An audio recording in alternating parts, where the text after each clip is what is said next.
Welcome back to another episode of Making Cars with Prorock. Hari ini kita bahas Euro. Ini mobil saya, E-Class E260. Mobil ini istilahnya E-Class yang seri W211. Sebelumnya ini ada W210. Jadi the first new eyes. Ya, karena lampunya beda dari era sebelumnya lagi, yang era W124 yang kita dikenal Mercedes Boxer. Jadi New Ice 2 ini diproduksi antara 2002 sampai 2009. Nah, video ini bukan buying guide tentang mobil ini, karena saya lihat sudah banyak sekali buying guide tentang W211. Dan juga bukan video cara modifnya dan so on and so on. Karena mobil ini relatif gampang dimodif, tapi kita nggak mau modif yang terlalu gimana-gimana juga. So far masih aman-aman aja. Kalau sampai mesinnya jebol, nah itu baru saya potong-potong. But anyway, kalau saya pakai keluar kota, saya sering pakai ring 17, AC-nya ring 16. Saya pakai 17 yang bannya agak lebih tebal. Mobil ini udah kita ceperin ya. Waktu saya dapat mobil ini memang udah posisi agak ceper. So, video ini itu lebih ke my experience dengan mobil ini dari sisi anak dari bapak yang hobi koleksi Mercedes-Benz. Jadi sejak saya kecil itu kita sering pakai mobil Mercedes Unimog, Mercedes Boxer, Mercedes Mini, Mercedes S-Class, dan so on and so on. Jadi, walaupun saya bengkel dan spesialis di mobil off-road, tapi kecilnya sudah sering melihat Mercedes-Benz, yang three-pointed star ini di keluarga. As you know, kita kan juga pernah modif W124, yang kita cangkok mesin LS3. So, this video is about my experience with this car, what I like about it, what I don't like about it, dan ceritanya mobil itu gimana sih? So, cerita mobil ini tuh agak lucu. Saya nggak beli mobil ini. Saya tuker sama teman saya yang hobi mesin V8. Kebetulan saya punya mesin V8 yang agak antik dari Lincoln Ford Family big block. Nah, kebetulan beliau pengen mesin itu. Waktu saya di Jakarta, saya jemput pakai mobil ini, terus nggak tahu gimana kita tukeran. Saya dapat mobil, dia dapat mesin. So, saya nggak beli mobil ini. Dan I think this car itu tuh cocok untuk anak-anak muda sekarang, karena harganya sudah di bawah 10% asli harga waktu baru, waktu 2002-2003 ini. Setahu saya di kisaran 700-800 juta.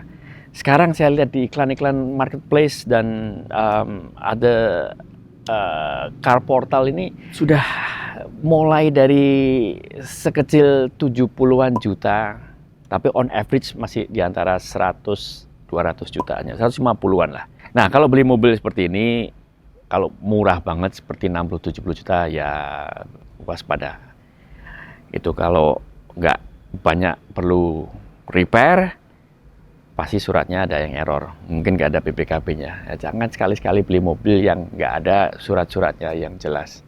Karena mungkin di depannya murah, tapi setelah kita pakai, semuanya seminggu 2 minggu, didatengin orang bilang, ini mobil ini di leasing loh, kita mau tarik. Nah, yang rugi siapa? Atau didatengin polisi lah, itu lebih parah lagi. Jadi hati-hati kalau beli mobil yang harganya miring. Ini mobil bukan hanya mobil Mercy ini ya. So, kita mau bahas tentang mobil ini. Aku start mau dari eksterior. Mobil ini sudah saya facelift sedikit. Aslinya nggak pakai grill yang seri ini, bumpernya juga sudah saya ganti. Waktu itu udah mulai pecah-pecah lah. Mobil ini tuh quality materialnya itu sudah nggak tahu ya, udah downgrade dibanding era-era tahun 90-an Mercy. Jadi bumper udah saya ganti, side skirt ganti, bumper belakang ganti. Paint quality in this car, dia not bad, tapi kalau aku lihat mobil ini udah jalan 100.000 lebih. Saya dapat kondisi juga waktu itu 100.000 lebih. Paint quality nggak seperti dulu. Ini seri E260. Nah, ada juga yang seri E240. Mesinnya sama. Jadi kayak membingungkan. Karena mesin sama, cc-nya 2600. Kalau yang E240 setahu saya itu yang build up. Jadi ada sunroof, aksesorisnya, interiornya agak beda sedikit. Dan waktu barunya ya obviously lebih mahal. Ini yang CKD, completely knockdown, build di Indonesia. Quality wise, ya kalau dari sisi lampu, where do I start? Ya kita ngomong lampu dulu. Ini sudah pakai xenon proyektor. Quality lampunya lebih bagus dibanding yang sebelumnya ini. Karena dia sudah HID. Nah HID ini sering trouble ya. Kalau nggak trafonya rusak, drivernya rusak, bolamnya putus. Nah ini satu sudah saya repair, yang ini putus lagi. Jadi kemarin saya beliin kit untuk merubah jadi LED. Nah, setelah ini mau saya rubah LED karena ini juga masuk perlu bengkel lagi karena power steeringnya kena. So a word of warning, kalau mau beli mobil yang seperti ini walaupun looks cool and so on, ya siap-siap banyak repair. Exterior lainnya, I like the look of this car. Diceperin oke, standar oke.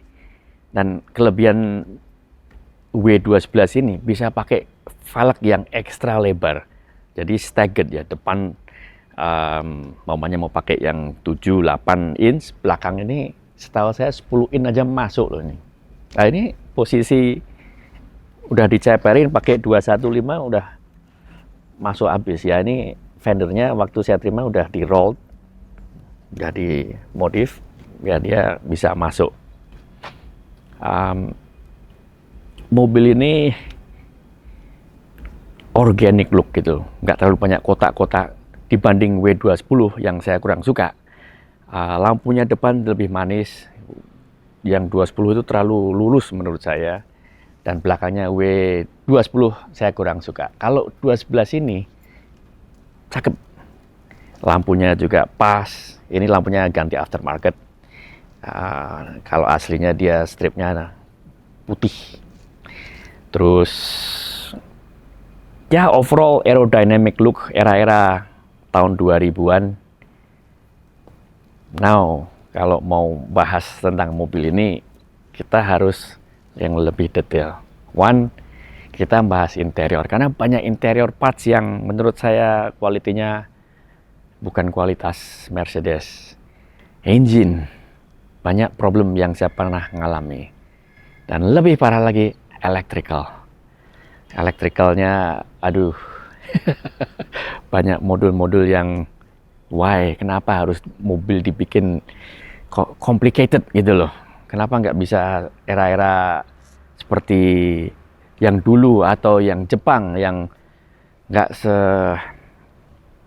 teknologi advance seperti ini tapi nggak long lasting. So first, aku mau buka mesin dulu. By the way, setelah ini kita telanjangin juga suspensi, kita mau lihat, dan kita juga mau lihat depan structure safety-nya. Kan Mercedes-Benz safety, tapi ya let's have a look.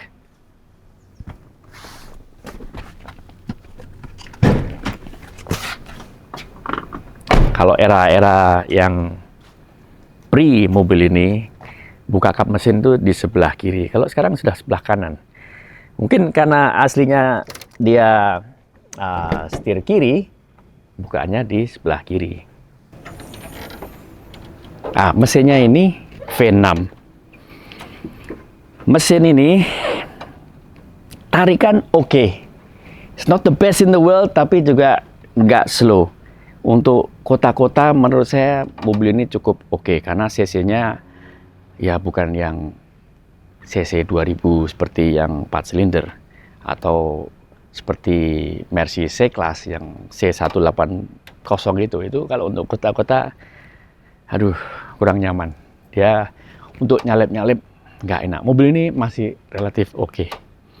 Nah, mesin ini so far touch wood ya, setelah saya repair nggak pernah ada problem. Waktu pertama kali saya pakai, minggu pertama saya pakai beberapa hari normal-normal aja. Setelah itu waktu saya OTW ke Prorok, di daerah sini itu bisa keluar asap, bisa keluar oli di mana-mana sini. Saya sampai bingung loh, ini saya dari bengkel loh, bingung ini olinya ini keluar dari mana gitu loh. Kok bisa dari sini tuh keluar oli? Area mesin tuh seperti selang pecah, padahal saya lihat nggak ada selang pecah. Saya curiga ini apa olinya nyebrang di coolant karena kemana-mana gitu loh. Akhirnya udah nggak bisa lanjut lagi, mesinnya udah mulai rasanya nggak enak, dan saya lihat mulai overheat. Waduh, ya udah. Akhirnya saya towing, saya bawa ke bengkel. Saya sempat bingung, ini olinya dari mana gitu. Dan akhirnya hampir separuh mesin ini saya lepas semua. Ketahuan kalau oil cooler engine ini, oil coolernya, olinya nyebrang ke radiator. Jadi untuk cooling engine dia nggak masuk langsung dari radiator, tapi masuk oil cooler di sini ini. Nah, jadi kalau dapat mobil ini, I suggest langsung diganti oil cooler ini, karena kita kan nggak tahu dalamnya ini udah mau wayahnya nyebrang atau nggak nyebrang. Jangan lupa mobil ini kan udah, kalau dapat yang awal-awal ya udah 20 tahun umurnya. Jadi udahlah, nggak usah mikir, langsung ganti ini aja. Daripada nanti harus ganti semua kalau olinya nyebrang, karena masuk ke semua, ke radiator dan lain-lain. Nah, masalah itu saya ambilkan invoice-nya.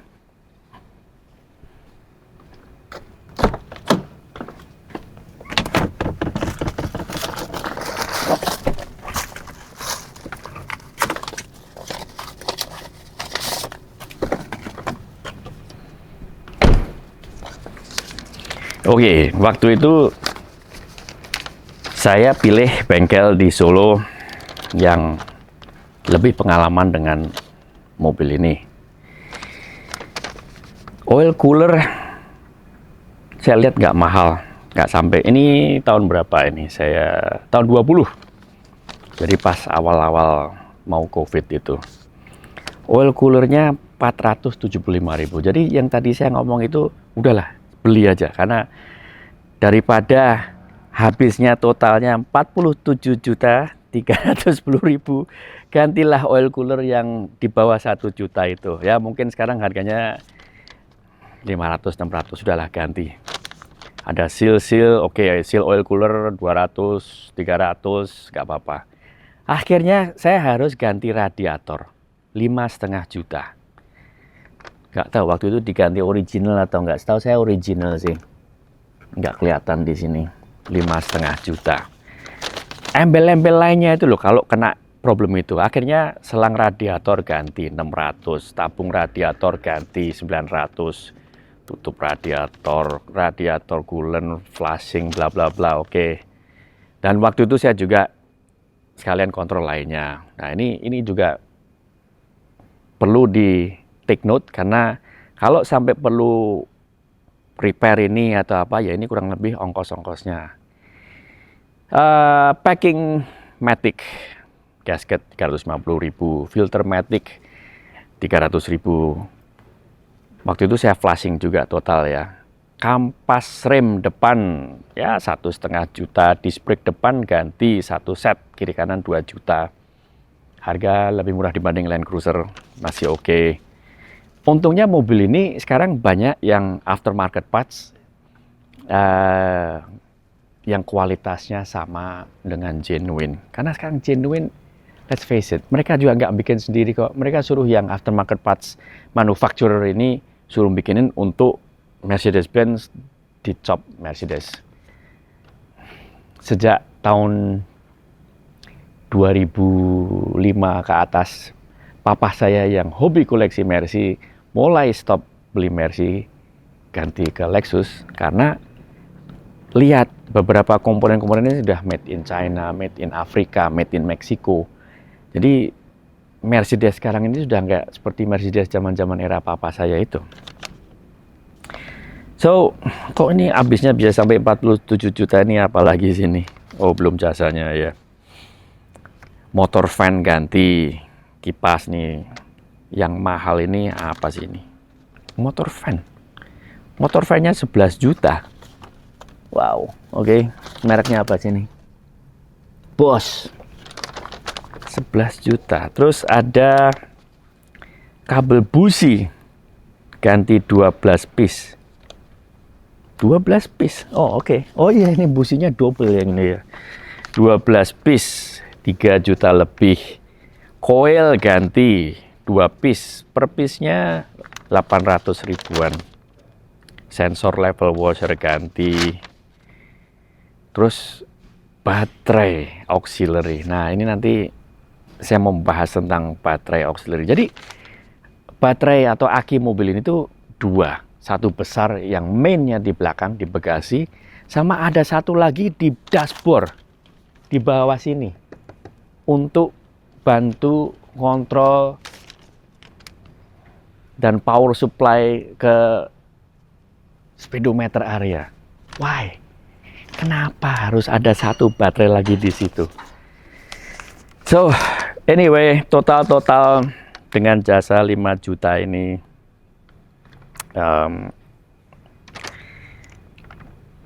habisnya hampir 50 juta. Kalau bukan bengkel, sama bengkel, karena saya dapat diskon, pasti di atas 50 juta. Padahal mobil ini, waktu saya dapat itu tahun 20-an ya, pasaran mungkin masih di atas 200. Jadi 25% dari total value mobil.